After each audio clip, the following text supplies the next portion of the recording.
Сэтгэлийн тэнхийг дэмжих 5 минутын эколог зэнэглэлт. Хэрэв та сэтгэлийн тэнхийгээ хурдхан зэнэглээд авахыг хүсэж байгаа бол салхинд гарч алхаж зугаалга нь хамгаас чухал. Бас байгальд гараарай. Цэвэр агаарт ядахтаа 5 минут алхахад л стресс багасж, сэтгэл санаа өдрөг болж, анхаарал төвлөрөлт сайжирч, хувийн хяналтаа нэмэгддэг юм байна.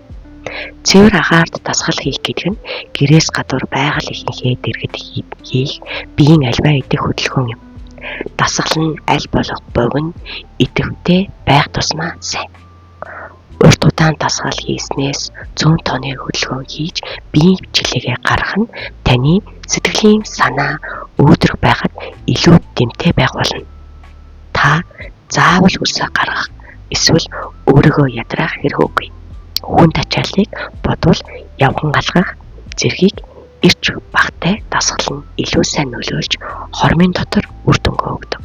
Та сэтгэлийн тэнхийг дэмжих 5 минутын эколог зэнэглэлт болгож хийж болох хэд хэдэн жишээ.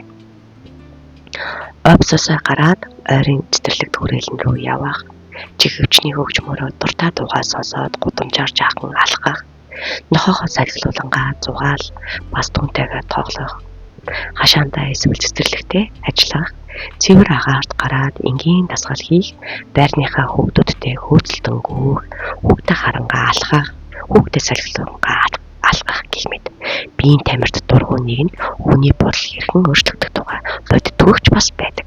Үргэлжлэлийг та сэтгэлийн тэнхээ 2 дугаар бүлэг номноос үргэлжлүүлэн сонсоорой. Баярлалаа.